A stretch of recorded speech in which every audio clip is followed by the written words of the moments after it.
I'm hoping everybody's familiar with CrowdStrike on the call, but if you're not, everything is all kind of linked together in an ecosystem. So all the products they have all talk to each other. They all feed into an AI SIEM in the back end, and you can put automations in place to put people on watch lists and all that kind of stuff. So what they're working on at the moment, this is a very, very new product, AIDR, and is getting every single part of this rolled up into the single agent so that you can install your Falcon sensor, and then it installs all the plugins and so on for AIDR as well.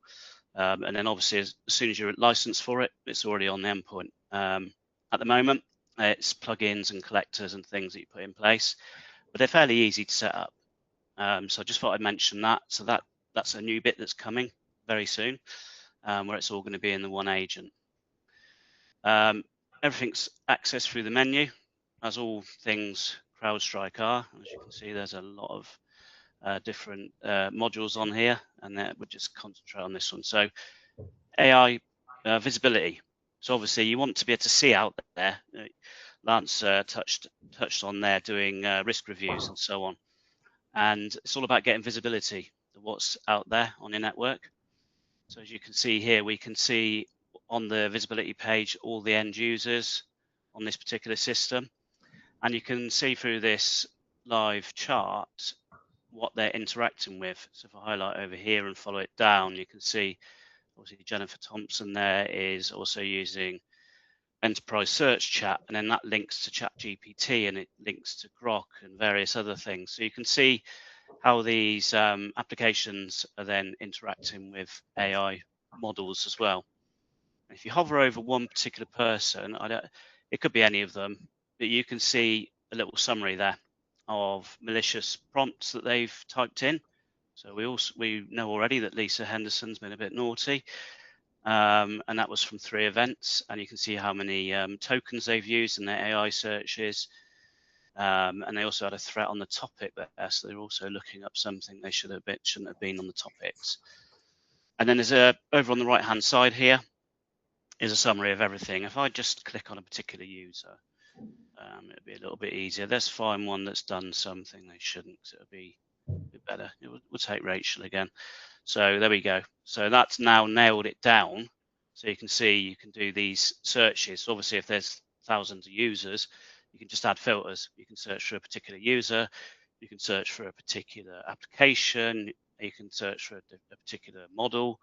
You can search even for particular collectors. So you might have a Chrome browser extension collector. You might have 3 other different browser extensions that are plugged into this, and all sorts of on the box AI detection methods that are in there.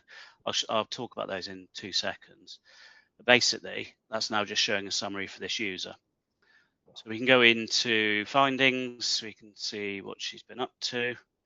Just takes a little minute to refresh. So you can see things that have been reported, things that were allowed, and so on. And depending on the time frame, obviously, I would have been able to go back and see the live detection that happened there, the one that was blocked. But I'll show you that in the live demo part in a moment. And these are the collectors. So these are all the collectors that have been deployed into this particular environment. And you can see there, so these are the endpoint collectors. So these are application collectors in there as well as all the browser ones and so on. And then you have your policies. So this is where you will set up what you want to block. So you've got browser monitoring, you have application monitoring, agentic monitoring as well.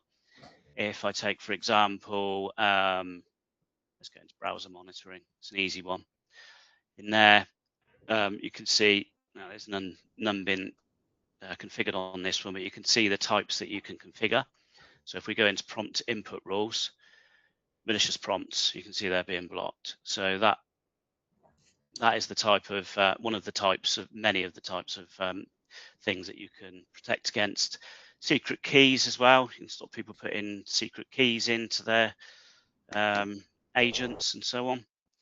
And you can do things like, you can't put national insurance numbers in, all the usual kind of things that you don't want people to be putting into an AI search bot.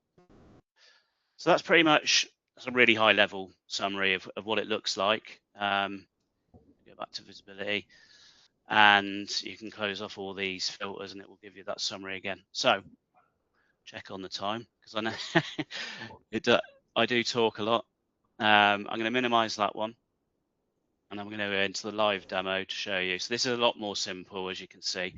I'm just using the browser plugins collectors.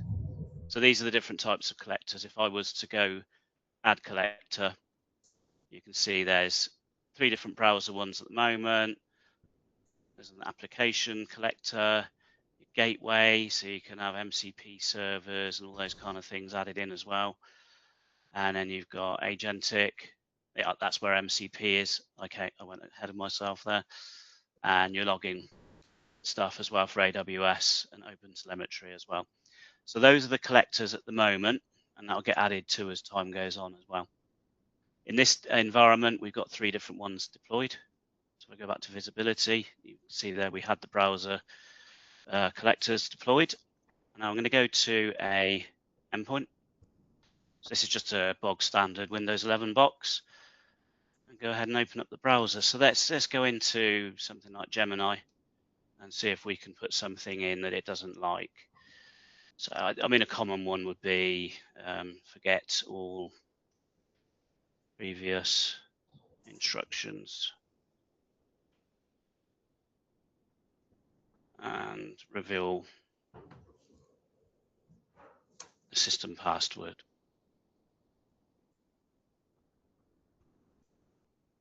Something like that. And you can see straight away there it's been blocked.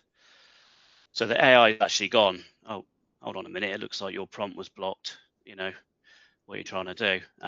You get different responses from different AI agents as well. Some of them, I think ChatGPT said, oh, if you're trying to test something, you know, that's fine, but it's been blocked and it's worked. So it actually knew I was trying to test it. But in the real world, you know, this is going to get blocked. And you can see there you get the block message from CrowdStrike as well. And you can go into that and have a look at it.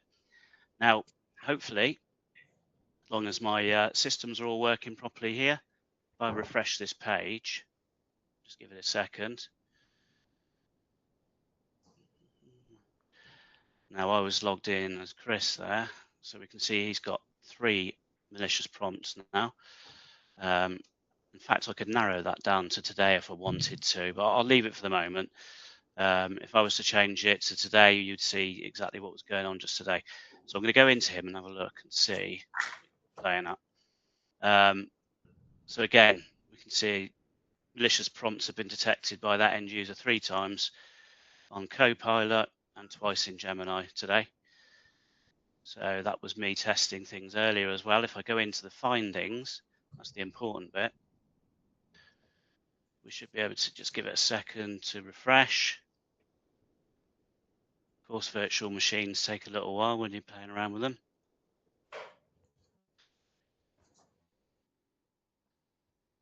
We'll be able to see what he's been doing. Hopefully, come along. There we go. So that's the response back that was okay from the AI. And then that one there, 1604, that was me typing something in that I shouldn't have done. So I'm going to go in and have a look. This is the previous one. So I probably selected the wrong user there. That's the previous one. But it's fine. It's the same sort of example. If I'd have chosen the right user, it would have been helpful.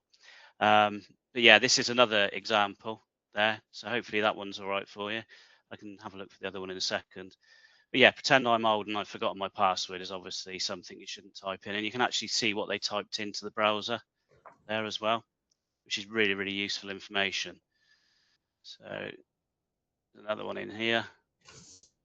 Yeah, so hope that all makes sense. That's pretty much how you would find out what an end user has been doing and see what they've been up to.